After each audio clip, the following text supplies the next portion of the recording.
Representation हमें मिल गया है, लेकिन क्या केवल जॉब में रिजर्वेशन मिल जाने से हमारा समाज बराबरी का हक पा जाएगा, जिसकी लड़ाई हम लड़ रहे हैं? तो वो बिल्कुल संभव नहीं है। और मैं इस पीपीटी के माध्यम से वही प्रूफ करना चाहता हूँ। और इसीलिए ये आज हमारा जो टॉपिक है कि ठेकेदारी में हमारी कितनी भागीदारी और हिस्सेदारी है। अगर हम इसको और सरल भाषा में कहें तो ठेकेदारी में हमको आरक्षण मिलता है, नहीं मिलता है, और नहीं मिलता है तो कितना नुकसान है, और मिलता है तो क्या लाभ होता है, वो हम प्रेजेंट करने की कोशिश करेंगे। मैं सुधांशु कुमार हूँ, दिल्ली विश्वविद्यालय में पढ़ाता हूँ। दिल्ली विश्वविद्यालय शिक्षक संघ का दूसरी बार उपाध्यक्ष चुना गया हूँ, पहले भी रहा हूँ। ये काम हम लोग करते हैं। नेक्स्ट देखिए, सबसे पहली चीज क्या है, आप मेरा पहली स्लाइड आप देखेंगे, हमने क्या लिखा है कि भारत सरकार का जो जितना आय है या जितनी उसकी जो वेल्थ है, उसका डिस्ट्रीब्यूशन कैसे किया जाता है। Wealth distribution of government treasury, दो तरीके से डिस्ट्रीब्यूशन होता है। एक पब्लिक प्रोक्यूरमेंट के माध्यम से होता है, जिसको हम ठेकेदारी कहते हैं, और दूसरा होता है जॉब के माध्यम। हमने जो डेटा निकाला, जो आंकड़ा निकाला, उसके आधार पर सकल घरेलू उत्पाद जीडीपी का 5% से भी कम पैसा खर्च करती है भारत सरकार नौकरियों के माध्यम से। प्लीज मुझे रिक्वेस्ट है, प्लीज 5% से भी कम खर्च करती है। हमने ये बताया कि कुल 2022-23 का ये आंकड़ा है, भारत सरकार का। ये सारे आंकड़े भारत सरकार से लिए, मेरा कोई अनुमानित नहीं है, और इसलिए मैंने रिसोर्स दिए नीचे। अगर आप देखेंगे सब हमने पीआईबी एंड ऑल सारे लगाए हुए, वर्ल्ड बैंक क्या कह रहा है, पीआईबी क्या कह रही है, वो सारा हमने लगाया। 340 लाख करोड़ रुपया का जीडीपी 2022-23 का भारत सरकार का था।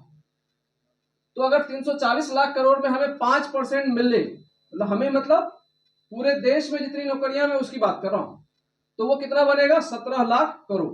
ठीक है, और उसमें भी 17 लाख करोड़ में भी हमको कितना मिल रहा है? अगर हम मान लें कि 50% रिजर्वेशन लागू है, तो भी आपको कितना मिलेगा? 8.5 लाख करोड़। हमारे परिवारों में SC, ST, OBC and minority जो रिजर्व कैटेगरी के लोग हैं, उनके परिवारों में कितना जा रहा है जी? 8.5 लाख करोड़। ये 8.5 लाख करोड़ रुपया भी हमारे परिवारों में नहीं पहुंचे, उसके लिए क्या खेल शुरू हुआ है? आउटसोर्सिंग किया जा रहा है, प्राइवेटाइजेशन किया जा रहा है, डिसइन्वेस्टमेंट किया जा रहा है। देखिए, ये सारा खेल, मैं एक सवाल बार बार पूछता हूं। जब निजीकरण लाया गया तो बार बार ये कहा गया कि जी सबके पास पैसा पहुंचना चाहिए। पहले विश्वविद्यालय क्या होते थे? सरकारी होते थे। अब विश्वविद्यालय प्राइवेटाइज किया जाता है ताकि सब लोग पढ़े। 1991 के बाद देश अमीर हुआ है, तो अब जब देश अमीर हो गया तो अब हमारे पास पढ़ाने के पैसे नहीं है। ये कह रही है ना सरकार, जब प्राइवेटाइज कर रही है। क्यों नहीं है? क्योंकि अब आप और हम पढ़ना चाहते हैं। इनके पहले वो पढ़ते थे 1991 से पहले तक, इसलिए वहां पर सारा खर्चा कौन करती थी? सरकार। और एक पॉइंट है इसका, अब वो आपके साथ और हमारे साथ नहीं पढ़ना चाहते उन्हीं विश्वविद्यालय और उन्हीं स्कूलों में बैठकर, उनको शर्म आती है। इसलिए अब वो क्या चाहते हैं? वो अपने लिए बेस्ट हेवन खोज रहे हैं प्राइवेट सेक्टर के रूप में, और वही काम किया जा रहा है। ये तीनों चीजें बहन जी ने पूरा बता दिया है निजीकरण पे, मैं डिटेल में नहीं जाऊंगा। अब हम आते हैं कि जो सरकारी ठेकेदारी है उसका कितना हिस्सा, जीडीपी का कितना हिस्सा सरकारी ठेकेदारी में जाता है। ये आंकड़ा है 20 से 22% जीडीपी का जो सरकारी ठेका के रूप में दिया जाता है। देश भर की केंद्र और राज्य सरकारें 22% हिस्सा ठेका के रूप में देती है। और ये मैं नहीं कह रहा हूं, ये दो रिपोर्ट है। एक वर्ल्ड बैंक की रिपोर्ट है जो इंडियन कंट्री प्रोक्योरमेंट असेसमेंट का रिपोर्ट है 2020 का, वो कह रहा है, और भारत सरकार की एजेंसी, भारत सरकार ने स्वयं पीआईबी के थ्रू इस चीज को 2022 में रिपोर्ट किया कि हम अब जो हमारी पूरी जो प्रोडक्शन जीडीपी हम इकट्ठा करते हैं उसमें से 22% हम जो है इसको देते हैं। वो कहते हैं वो 22% कितना बनता है? वो 22% बनता है 68 लाख करोड़। नौकरी में कितनी थी? 17 लाख। यहाँ पर कितना है? 68 लाख। और उस 68 लाख में हमने आज तक डिमांड ही नहीं किया कि हमारी भागीदारी कितनी होनी चाहिए। भाई मिनिमम अगर हम मान लें आज 50% रिजर्वेशन है, तो उस 68 लाख में भी 34 लाख करोड़ हमारा होना चाहिए। क्या हमने कभी सवाल को उठाया? हमने उसको डिटेल किया। हमने, जैसे मैंने कहा कि भाई 5% से लेस है, वो क्यों है, कैसे हमने बना लिया आंकड़ा? हवा में बनाया हुआ आंकड़ा वो नहीं है। 7th पे कमीशन जो अभी आप जानते हैं, अभी केंद्र सरकार 7th पे कमीशन, और पूरे देश में लगभग 7th पे कमीशन लागू। सेंट्रल गवर्नमेंट की रिपोर्ट है कि 35 लाख के आसपास कर्मचारी जो है सेंट्रल गवर्नमेंट में काम करते। ठीक है, हमने एक आंकड़ा लिया कि चलो हम ये मानते हैं महीने का 1 लाख का एवरेज सैलरी उनको मिलता है एक कर्मचारी, तो उसको 12 लाख रुपया मिलेगा एक कर्मचारी को। तो उस 12 लाख को हमने 35 लाख से गुना किया तो वो कितना निकल कर रहा है 4.20 लाख करोड़।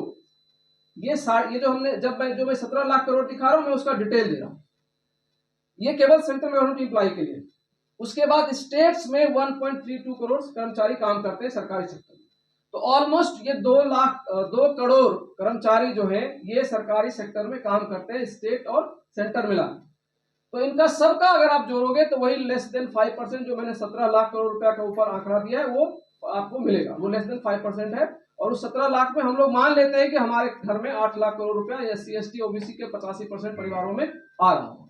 नेक्स्ट, ये जस्ट डिटेल है, ये जो हम कह रहे हैं कि भाई 22% GDP का जाता है, तो ये किन किन मिनिस्ट्रीज के कितने अलॉटमेंट है से 6 लाख करोड़ के आसपास डिफेंस का है, हर साल का है। ये 23-24 का बजट का आंकड़ा है। इसमें से जो मैं बताना चाहता हूँ इसको दिखाते हुए मेजर सेक्टर्स, मेजर मिनिस्ट्रीज है जहां पर ये पैसे जाते हैं। इनमें से ये ज्यादातर वो मिनिस्ट्रीज है जहां पर मिनिमम एक ऑन एन एवरेज जो ठेका जाता है वो 800 करोड़ का कम से कम ठेका ये लोग देते हैं। ठीक है जी। और NTPC, ONGC, गेल, वेल, BPCL ये जितने हैं ये सब इसी सेक्टर, इसी के अंदर आते हैं। अब हम ये बताना चाह रहे हैं कि इसमें हम कहां हैं, क्या SC ST OBC को कुछ मिल रहा है उस 68 लाख करोड़ में, वो उसका एक नमूना। क्योंकि बहुत आप एक चीज में यहां स्पष्ट कर देखिए, बहुत क्लियर कट डाटा आप भारत सरकार के अंदर खोजने की कोशिश करोगे तो वो मिलेगा नहीं, क्योंकि जो ठेकेदारी दी जा रही है उसमें जाति तो देखी नहीं जा रही, मतलब दूसरे तरीके से देखी जा रही है। SC ST OBC का कोई डेफिनेशन तो है नहीं। हमने एक जगह इसको पकड़ा कि करते क्या, देखिए हो क्या रहा है, भारत सरकार ने MSME जो माइक्रो एंड स्मॉल इंटरप्राइजेज हैं उसके लिए 2006 में एक कानून बना। ठीक है जी। और उस 2006 के बने हुए कानून में एक प्रावधान किया गया 4% SC ST को रिजर्वेशन देने का। ठीक है। दरअसल ये MSME का जब ये कानून जब बनाया गया तो उसका पर्पस ये था कि भारत सरकार और राज्य सरकारें जो भी पब्लिक प्रोक्योरमेंट करती है, सरकारी ठेका देती है, उसमें से उनको 20% कम से कम किससे लेना है, MSME से लेना है, माइक्रो एंड स्मॉल इंडस्ट्री से उनको लेना है। और उस 20% में से 4% किससे लेना है, SC ST OBC ऑन जो मतलब SC ST OBC के लोग जिस ठेकेदार OBC नहीं सॉरी SC SC ST के जो कंपनी के ऑनर्स हैं उनसे लेना 4%। ठीक है जी। और इसको इसको जो है 2006 का बना हुआ कानून ये लागू कब किया इन्होंने, ऑर्डर जारी किया 2012 में। और उसमें जब ये अब आगे कर लीजिए, 2012 में जब इसको लागू किया गया, फिर क्या हुआ, जब सरकार ने 2012 के बाद उसको निकाल कर देखने की कोशिश की तो लगभग 0% जो आप समझिए 68 लाख करोड़ का 20% और उस 20% का फिर 4%, उस 4% में भी हम कितने थे, लगभग 0%। कब तक, जब 2016 तक, 2006 का बना हुआ कानून 2016 में जब इसकी जांच की गई तो पता चला कि कुछ नहीं मिल रहा है। 4% तुम छोड़ दीजिए, 1% भी SC ST के लोग जो है पब्लिक प्रोक्योरमेंट पार्टिसिपेट नहीं कर पाए। फिर क्या किया भारत सरकार ने, एक national schedule caste and schedule tribe hub बनाया गया जिसको SC ST हब कहा जाता है। और उसको ये जिम्मेवारी दी गई कि अब आप कोशिश करिए कि ये इनकी जो संख्या है SC ST की एटलीस्ट वो 4% तक पहुंचे। और उसके बाद ये जो गोल उनको दिया गया 4% तक आप पहुंचाने की कोशिश करिए। उन्होंने जो किया 2015-16 का उनका जब वो उस SC ST हब जब आया, ये संस्था जब बनी तो उसने जो पहला साल जब वो आंकड़ा निकाला तो 2015-16 में आप देख लीजिए कितना पैसा जा रहा है। हम बात कर रहे हैं लाख करोड़ की, 68 लाख करोड़। और हमारे परिवारों को कितना जा रहा था, 99 करोड़ 2015-16। ठीक है। जहां एटलीस्ट हम अगर आशा रखते थे कि 34 लाख करोड़ जाना चाहिए, उसमें आपको 99 लाख करोड़, मतलब 100 का भी आंकड़ा नहीं है, कहते हैं ना दहाई अंक के ही आसपास हम अटका हुआ है। और कौन अटका हुआ है, देश का 22% आबादी जो है उसको मात्र 100 करोड़ का ठेका भी, पूरे देश की मैं बात कर रहा हूँ, उसको 100 करोड़ के भी ठेकेदारी भागीदारी नहीं मिलती। फिर इन्होंने क्या किया, एक प्रयास किया, वहां से थोड़े थोड़े कुछ ट्रेनिंग्स वगैरह देनी शुरू करी, प्रचार करना शुरू किया कि भाई SC ST उन लोग के लिए ये कानून बना है, आप आइए। तो लास्टली जो 2022-23 में पहुंचा है ये 1468 करोड़ रुपया तक ये अभी पहुंच पाया है 2015-16 से लेके 8 साल के प्रयास के बाद। अब आप देखो वो जो 4% मैं कह रहा था उसमें से ये 0.07% हम थे और अब बढ़ के 0.01% तक हम पहुंचे। अब देखिए मैंने वही बताया जो अभी तक बता रहा था कि ओबीसी का अगर हम 50% आबादी माने तो उस 68 लाख करोड़ में 34 लाख करोड़ रुपया तो एटलीस्ट आबादी, अगर जो जातीय जनगणना की बात की जा रही, और हम लोग जानते हैं कि मोटे तौर पे अनुमानित रूप से 52% ओबीसी की आबादी है, तो हम तब तो समृद्ध होंगे जब हमारे पास उस 68 लाख करोड़ में से 34 लाख करोड़ रुपया ओबीसी के पास जाता। और उसी तरीके से मैंने एक चीज और भी छोड़ा है कि चलो तुमने 27% रिजर्वेशन दे दिया, 27% ही दे दो, 18.36 लाख करोड़ दे दो हमें। और SC ST का जो 22.5% है उसमें 15 लाख करोड़ रुपया उनके घर भी पहुंचना चाहिए जो नहीं पहुंच पा रहा है। जो मैंने बताई थी 1468 करोड़ रुपया वो भी SC ST का, ओबीसी की तो कोई चर्चा ही नहीं है। हो सकता है कुछ लोग करते होंगे लेकिन कोई उसका कोई संवैधानिक ढांचा खड़ा ही नहीं किया गया, तो आपको पता ही नहीं कि ओबीसी के लोग कितने हैं। लेकिन जो स्थिति है उसमें मान ली हर तरह कितने होंगे, 200 करोड़, 300 करोड़, 500 करोड़ तक पहुंचे होंगे, 1000 करोड़ तक पहुंचे होंगे। जब हम 68 लाख करोड़ की बात कर रहे हैं तो उसमें 1000 करोड़ का क्या योगदान बच जाता है। नेक्स्ट, एक चीज और है जो हम लोग प्रपोज करना चाहते हैं और कोई इसको अन्यथा ना ले, क्योंकि हमारे समाज में क्या है, हर चीज का बड़ा अभी तक क्या है, जॉब को हम लोगों ने, नौकरियों को हमने हमेशा क्या कहा, सामाजिक न्याय। ठीक है, रिप्रेजेंटेशन के नाम पर सामाजिक न्याय है, लेकिन लड़ाई वो भी आर्थिक ही थी, क्योंकि हम वहां भी पैसा कमाने के लिए आ रहे हैं और हम आर्थिक रूप से संपन्न होते हैं जब हमें नौकरियां मिलती। ठीक है, रिप्रेजेंटेशन से हमें सम्मान भी मिलता है। तो पहली चीज क्या होगी, हम वहां से कंफ्यूज और हमने आर्थिक लड़ाई छोड़ दिया है। हम केवल रिप्रेजेंटेशन की बात कर रहे हैं, हमको नौकरी दे दो, नौकरी दे दो, हम अमीर हो, हम रिच हो, इसकी हम बात ही करना हम लोगों ने छोड़ दी।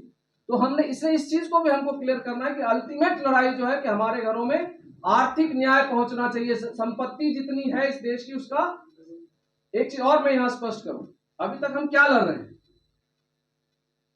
मैं किसी से मिला था, हम लोग इसी चीज की डिमांड के लिए गए, तो कहा यह गया, बहुत अच्छी बात कही कि दरअसल SC ST OBC अभी क्या कर रहा है पता है, SC ST OBC मंदिर में पूजा हो जाने के बाद जो बाहर में प्रसाद बांटा जाता है उसी के लिए लड़ रहा है। वही सवाल ही नहीं पूछता भैया ये बता कि मंदिर के खजाने में कितनी संपत्ति रखी है, उसका हिस्सा दे, ये जो प्रसाद बांट रहा है ये बंद कर। तो हमारा सवाल ये होना चाहिए कि जो तुम्हारे मंदिर में जितने खजाने हैं उसमें हमारी 85% भागीदारी कैसे होगी। तो उसका ये वे आउट है, एक वे आउट है। आप ठेकेदारी में अगर एंटर करते हो तो आपके साथ ये लाभ शुरू होगा।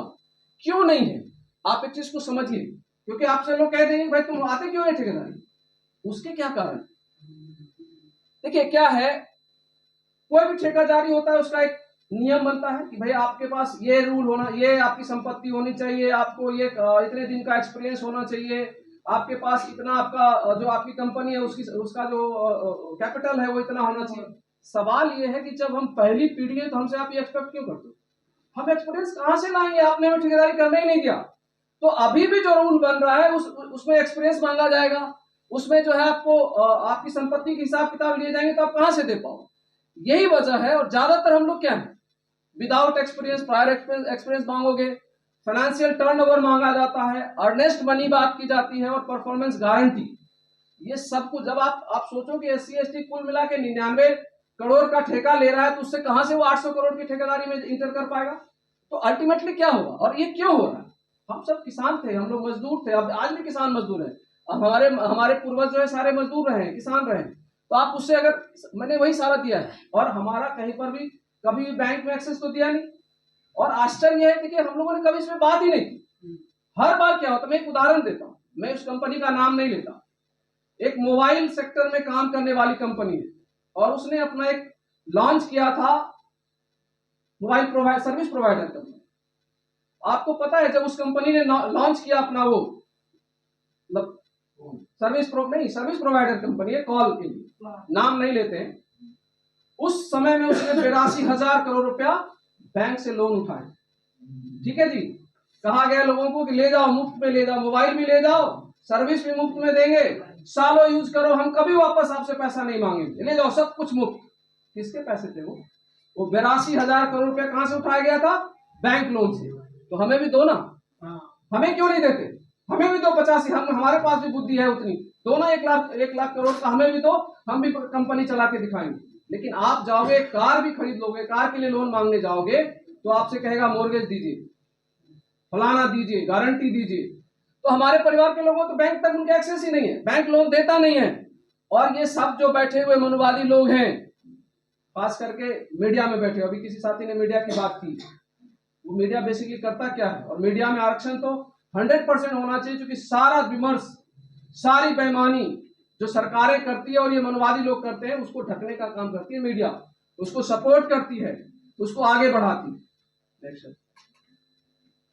ये सारा डिटेल्स मैंने दिया है कि क्यों नहीं मिल रहा। पूरा का पूरा सिस्टम SC ST OBC के खिलाफ बैठा हुआ है। डायरेक्टर है, HODs है, सेक्रेटरीज है, मिनिस्ट्री में जो लोग पॉलिसी बना रहे हैं, वो सब के सब कौन है जो डिसीजंस कर रहे हैं, बिग शॉट जिसको आप कहते हैं, ये सब के सब कौन है, अपर कास्ट है। हमारे लोगों का वहां पर कोई भागीदारी नहीं है। आपको बताओ, ब्यूरोक्रेसी में भी सेक्रेटरी लेवल, कह रहा है ना एक नेता कि OBC के 3 लोग हैं, तो जब आप सेक्रेटरी लेवल तक आपको पहुंचने नहीं दिया जाएगा तो आप रूल कहां से बनाओ? ठीक है, ये कंट्रैक्टर्स जो पहले से काम कर रहे हैं, कंपनी प्रोप्राइटर्स और कंट्रैक्टर, सब के सब अपर कास्ट लोग बैठे। तो इसलिए अब हमारी क्या कमियां है, देखिए जितने हम लोग हैं, ज्यादातर हमारी कमियां क्या है, हमारे पास एक्सपीरियंस नहीं है, फाइनेंस नहीं है। हमें क्या मिलता है, पेट्री कॉन्ट्रैक्ट, हम उसी से खुश होता है। और पेट्री कॉन्ट्रैक्ट जिसको मिलता है, दरअसल वो नौकर की भूमिका में कोई बड़ी भूमिका नहीं मिल रही, वो एक्सप्लॉइट होते हैं।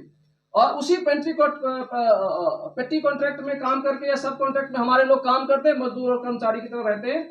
और उनको भी वहां पर भी ये जानना जरूरी है, जो निजीकरण की बात कर रही थी हमारे एक साथी, आप इसमें काम करते हो बिना किसी रूल रेगुलेशंस के अपॉइंटमेंट होते हैं। मैं दावे के साथ कह सकता हूं, प्राइवेट सेक्टर्स के जितने अपॉइंटमेंट्स हो रहे हैं, बिना आपका रिसोर्स दिया, आपसे पूछा जाता है कि आपका कोई रिकमेंडेशन करने वाला है, आप डायरेक्टली नौकरी मांग कर देखो, रिकमेंडेशंस होते हैं। तो जो HODs बनकर और डायरेक्टर्स बनकर बैठे वो आपके समाज के नहीं लोग हैं, आपका रिकमेंडेशन कैसे हो ही नहीं सकता। तो हम क्या रह जाते हैं, अल्टीमेटली नौकर बनकर रह जाते हैं।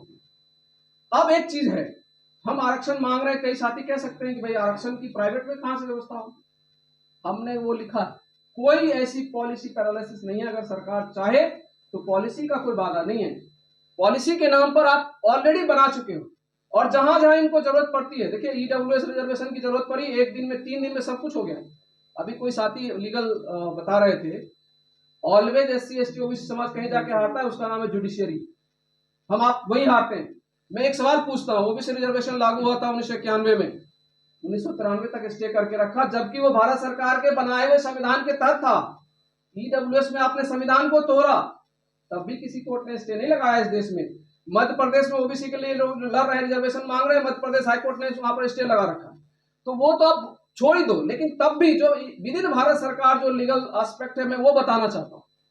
मैंने अभी आपको बताया था पीछे कि पब्लिक प्रोक्योरमेंट पॉलिसी 2006 ऑलरेडी बना हुआ है ना, भारत सरकार ने बना रखा है 2006 में, हम नई बात नहीं कह रहे। और उस 2006 में आपने रिजर्वेशन की व्यवस्था करी है, तब मैंने खाली SC का बताया था, उसमें 3% वुमेन कोटा थी, 4% कोटा किसके लिए है, SC ST के लिए, और 3% कोटा विमेन के लिए। उससे भी बड़ी बात है कि जब आप ये कह रहे हो कि MSMEs के लिए 20% आपको रखना पड़ेगा, वो भी तो रिजर्वेशन है ना जी। अगर ओपन मार्केट और मैरिट सो कॉल्ड है तो रखो ना ओपन, फिर वहां क्यों रिजर्वेशन दे? वो MSMEs को रिजर्वेशन ही तो मिल रहा है ना। ये जो माइक्रो एंड स्मॉल एंटरप्राइज, आप उसको 20% रिजर्वेशन तो दे रहे हो ना, तो जब वहां पर दे सकते हो। और आपको बताओ, अभी मेक इन इंडिया पॉलिसी लेकर आई भारत सरकार, वहां पर भी जो है डोमेस्टिक कंपनीज को आप रिजर्वेशन दे रहे हो कि आपको उनके साथ मिलकर काम करना पड़ेगा। जो इंफ्रा लेवल पर बड़े काम हो रहे हैं, इंफ्रास्ट्रक्चर्स के और टेक्निकल बड़े काम होते हैं, जहां पर आप क्या करते हो, MOU साइन करते हो, इंटरनेशनल जो मल्टीनेशनल कंपनियों के साथ आप साइन करते हो, वहां पर भारत सरकार ने रूल बना रखा है कि अगर आप भारत में काम करना चाहते हो तो आपको एक ज्वाइंट वेंचर किसके साथ बनाना पड़ेगा, इंडियन कंपनी के साथ बनाना पड़ेगा। तो जब ये रिजर्वेशन हो सकता है, फिर SC ST OBC का रिजर्वेशन क्यों नहीं हो सकता? मनसा का कमी है, चाहते नहीं है वो, चाहते नहीं कि हम आप वहां पर पहुंचे, वो हमें उस जगह तक पहुंचने नहीं देना चाहते।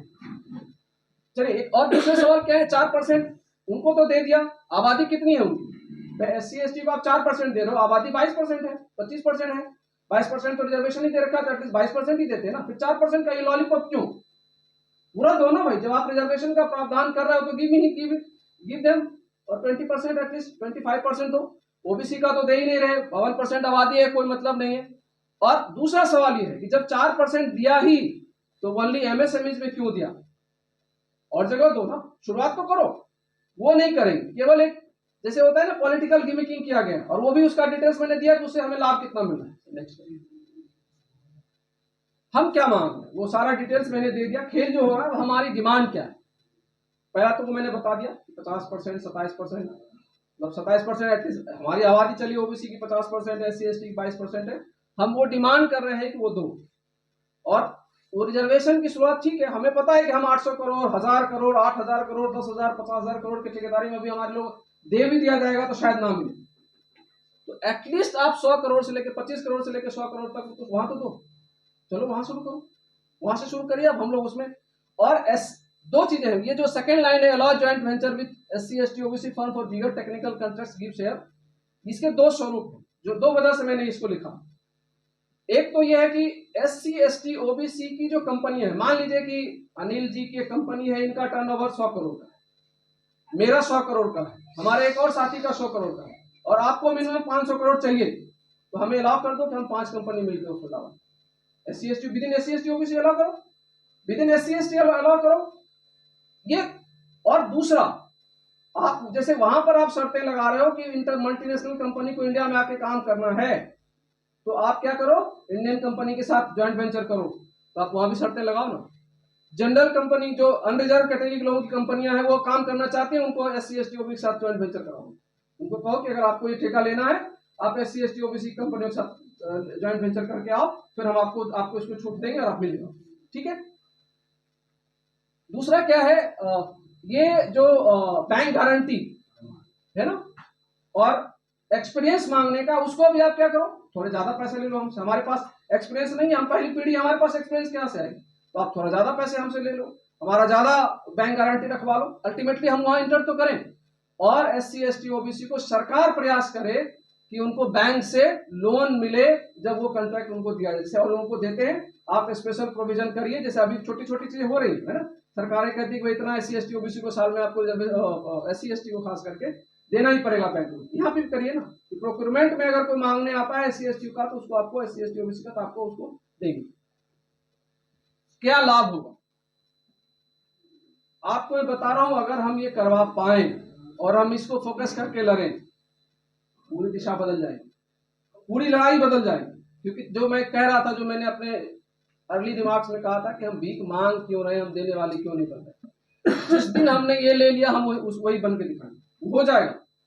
जो पूरा एक साइकिल बनेगा, आप इस चीज को समझिए। 34 लाख करोड़ रुपया अगर SC ST OBC के परिवारों में जाएगा, तो परिवार वो सारे कहां तक पहुंचेंगे, और होगा क्या, कंपनी का मालिक आप बनोगे, तो आप स्टाफ किसको रखोगे, आपके समाज के लोग होंगे ना, SC ST OBC समाज के लोग होंगे, तो उनको भागीदारी मिलेगी, उनको पद प्रतिष्ठा मिलेगी, और फिर उनके परिवारों में पैसा जाएगा, और वो एक चेन साइकिल शुरू होगा, जहां पर उसके बाद हो सकता है कि 10 साल 20 साल के बाद हमें रिजर्वेशन की जरूरत ही ना पड़े, हम मांगे ही नहीं रिजर्वेशन, हम बराबर पे आएंगे।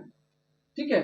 उसमें क्या होगा, हाई पेड एम्प्लॉयमेंट मिलेगा प्राइवेट सेक्टर में, चूंकि आपके लोग होंगे ठेकेदार, आपके कंपनी अपने आप आपको प्राइवेट सेक्टर में बढ़िया नौकरी मिलनी शुरू हो जाएगी। जो जॉब सीकर के बजाय हम जॉब गिवर होंगे, ऑब्वियसली जब हमें कॉन्ट्रैक्ट मिलेगा तो हम नौकरी मांगने के बजाय लेने लगेंगे। और इससे एक लाभ और होगा, आप जानते हो भारत का चुनाव बिना धन के कुछ नहीं होगा। आज भी सुप्रीम कोर्ट ने एक डिसीजन दिया है, आप सबने सुना होगा, आप सब मीडिया वाले हो। आज जो है उन्होंने एक चीज खारिज कर दिया, जो चालाकियां कर रहे, बॉन्ड वाला है ना, वो भी एक गहरी चालाकी, क्योंकि जब आप बताओगे ही नहीं किसने दिया, तो किसको दे रहा है ये तो नहीं पता चलेगा ना, फिर तो दो बड़ी पार्टियों को मिलेगी, बाकी छोटी को मिलती नहीं। तो ये जो हमारे समाज के MP MLA हैं, हम लोग अभी बहुत नाराज रहते हैं, हमारे कई साथी, अभी प्रवीण भाई भी कह रहे थे, उनकी मुश्किलें भी हैं। चुनाव जब लड़ने उतरते हैं तो उसको पीछे से फाइनेंस करने वाला वही लोग है, क्योंकि उनके पास पैसा, आपके पास हमारे पास है क्या। हम अपने मेंबर ऑफ पार्लियामेंट को जाके कहते हैं कि भाई ये ले लीजिए 25 करोड़ हम देते हैं, आप अपने तरफ से चुनाव लड़िए, नहीं कह पाते, हमारे पास है ही नहीं। लेकिन जब हमारी ठेकेदारी शुरू होगी तो हम उनको कह पाएंगे कि भैया आपको किसी और से पैसे लेने की जरूरत नहीं, हम लोग देंगे चंदा करके आपको, लेकिन शर्त ये रहेगी, मेंबर ऑफ पार्लियामेंट जब बनोगे पार्लियामेंट में जाके हमारी बात करना, जब MLA बनोगे वहां जाकर हमारी बात करना, और वो भी डरेगा नहीं, क्योंकि उसको लगेगा ठीक है तुम नहीं दोगे, हमारे लोग हैं ना बैठे, वो हमें देंगे, तो हमारा वहां पर भी हमको लाभ मिलेगा, पॉलिटिकल जस्टिस होगी, क्योंकि आप जानते हो पार्टी के टिकट में भी ये सारी चीजें चलती है, तो आपको वहां भी अपने आप शुरू हो जाएगा चीजें। और जिस चीज की हम लड़ाई लड़ रहे हैं, जस्टिस, इक्वलिटी और लिबर्टी, ये आपको मिलेगा। और जो जिस देश का सपना हम देख रहे हैं कि एक अच्छा देश हम बना पाए, वो हमें मिल पाएगा। ये पॉलिटिकल प्रेशर के लिए है। इसके लिए हमको करना क्या चाहिए? पॉलिटिकल पार्टियों पे प्रेशर बनाएं कि मैनिफेस्टो में शामिल करें, एजेंडा बनाएं इलेक्शन का। हम लोग जैसे अभी प्रदर्शन करते हैं उससे एजेंडा के हिस्सा बने। अभी तक लोग इसको ले लें, तो जब आप एक पॉलिटिकल पार्टी के जब आप प्रदर्शन करोगे, पॉलिटिकल पार्टी की नजर आएगी। अभी किसान आंदोलन शुरू हुआ, एक पार्टी ने तुरंत अनाउंसमेंट कर दिया कि हम तो आए, बस एमएसपी दिया। तो उस तरह के आंदोलन होने चाहिए और उनको भी ये समझाना पड़ेगा अगर आपने ये किया तो जो हम इस देश ने देखा है, रिजर्वेशन लागू करके बहुत सारी पार्टियां इस देश के अलग अलग राज्यों में राज कर रही। मंडल कमीशन लागू होने के बाद 2-3 आप जानते हैं, हम सब जानते हैं, उत्तर प्रदेश, बिहार और राज्यों में जो है उसी का प्रतिफलन है मंडल कमीशन लागू होने का कि वो हम अपने समाज के मुख्यमंत्री देख पा रहे। बाकी सारी चीजें अल्टीमेट बात यह है, फिर वही इन सब चीजों के लिए भी कास्ट सेंसस अगर हो तो ये भी रिवील होकर आएगा, जो मैं नहीं बता पाया कि ओबीसी को कितनी भागीदारी मिल रही है, वो भी आपको मिलेगा अगर हमने उसके लिए कास्ट सेंसस कराया।